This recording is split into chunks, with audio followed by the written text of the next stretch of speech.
Bapa di surga, kami mengucap syukur kepadamu. Engkau telah memberikan kesempatan kepada setiap kami untuk tetap boleh bernafas sampai hari ini. Itu semua karena kebaikan-Mu dalam hidup kami.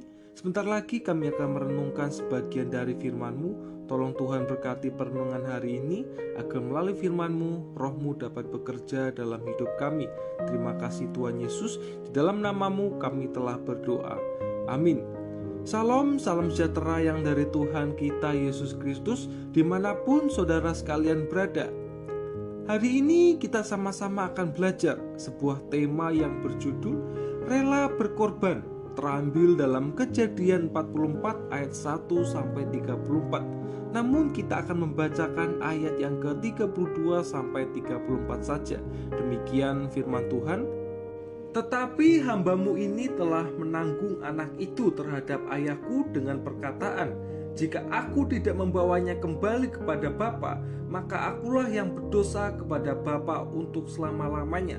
Oleh sebab itu, baiklah hambamu ini tinggal menjadi budak tuanku menggantikan anak itu, dan biarlah anak itu pulang bersama-sama dengan saudara-saudaranya.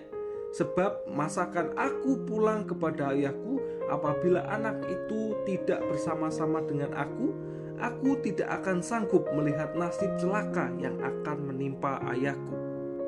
Saudara sekalian, ketika rombongan anak-anak Yakub telah tiba di Mesir untuk membeli bahan makanan dan hendak pulang menuju tanah Kanaan, Yusuf sengaja memasukkan piala perak di dalam karung milik Benyamin. Setelah itu, berangkatlah rombongan anak-anak Yakub kembali ke negerinya. Namun Yusuf menyuruh hambanya untuk mencari piala yang hilang tersebut. Maka didapatinya lah piala tersebut di dalam karung Benyamin. Maka dari itu Yusuf hendak menahan Benyamin, menjadikannya sebagai budaknya. Nah, saudara sekalian, Yusuf melakukan hal itu ingin melihat sikap saudara-saudaranya.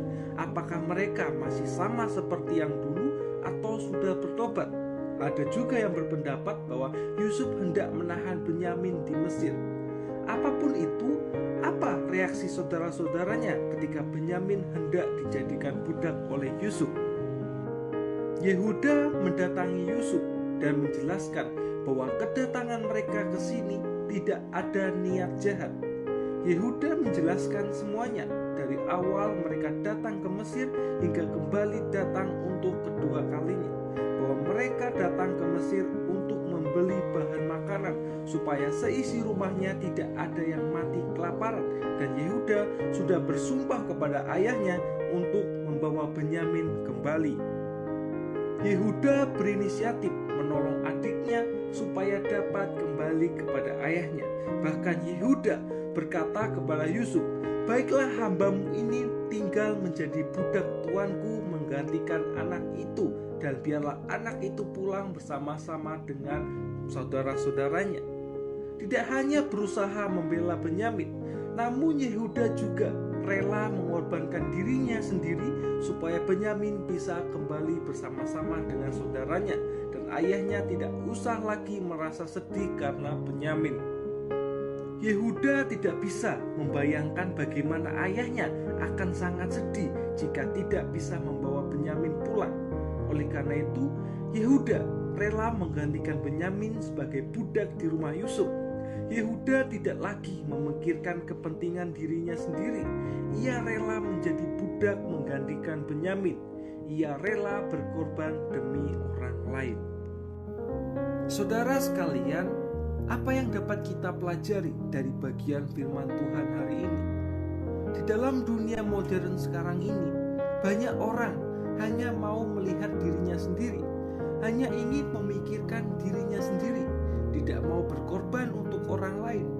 Jangankan berkorban untuk orang lain, seringkali tidak mau memberikan pertolongan kepada orang lain.